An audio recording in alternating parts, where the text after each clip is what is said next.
சங்கீதம் 139. ராகத்தலைவனுக்கு ஒப்புவிக்கப்பட்ட தாவீதின் சங்கீதம்.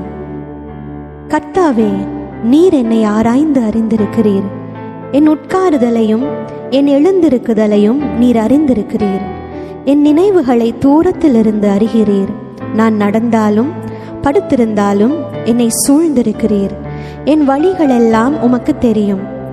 என் நாவில் சொல் பிறவாததற்கு முன்னே இதோ கர்த்தாவே, அதையெல்லாம் நீர் அறிந்திருக்கிறீர். முற்புறத்திலும் பிற்புறத்திலும் நீர் என்னை நெருக்கி உமது கரத்தை என் மேல் வைக்கிறீர்.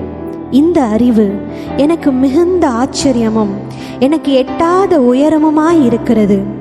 உம்முடைய ஆவிக்கு மறைவாக எங்கே போவேன்? உம்முடைய சமூகத்தை விட்டு எங்கே ஓடுவேன்? நான் வானத்திற்கு ஏறினாலும் நீர் அங்கே இருக்கிறீர். நான் பாதாளத்தில் படுக்கை போட்டாலும் நீர் அங்கேயும் இருக்கிறீர். நான் விடியற் காலத்து செட்டைகளை எடுத்து சமுத்திரத்தின் கடையாந்திரங்களிலே போய் தங்கினாலும் அங்கேயும் உமது கை என்னை நடத்தும். உமது வலது கரம் என்னை பிடிக்கும்.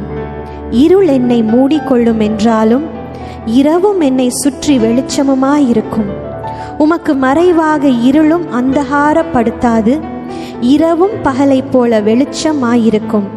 உமக்கு இருளும் வெளிச்சமும் சரி. நீர் என் உள்ளிந்திரியங்களை கை கொண்டிருக்கிறீர்.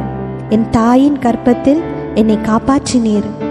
நான் பிரமிக்கத்தக்க அதிசயமாய் உண்டாக்கப்பட்டபடியால் உம்மை துதிப்பேன். உமது கிரியைகள் அதிசயமானவைகள், அது என் ஆத்துமாவுக்கு நன்றாய் தெரியும். நான் ஒளிபிடத்திலே உண்டாக்கப்பட்டு பூமியின் தாழ்விடங்களிலே விசித்திர வினோதமாய் உருவாக்கப்பட்ட போது என் எலும்புகள் உமக்கு மறைவாய் இருக்கவில்லை. என் கருவை உம்முடைய கண்கள் கண்டது.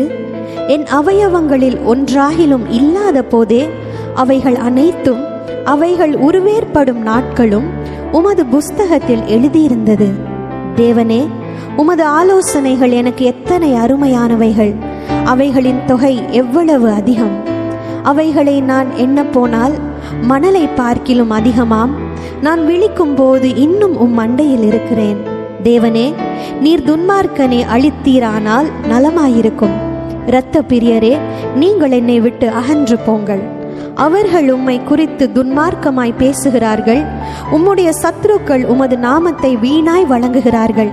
கர்த்தாவே, உம்மை பகைக்கிறவர்களை நான் பகையாமலும் உமக்கு விரோதமாய் எழும்புகிறவர்களை அருவருக்காமலும் இருப்பேனோ? முழு பகையாய் அவர்களை பகைக்கிறேன். அவர்களை எனக்கு பகைஞராக எண்ணுகிறேன். தேவனே, என்னை ஆராய்ந்து என் இருதயத்தை அறிந்து கொள்ளும். என்னை சோதித்து என் சிந்தனைகளை அறிந்து கொள்ளும்.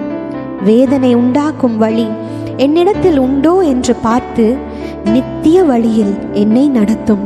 ஆமென்.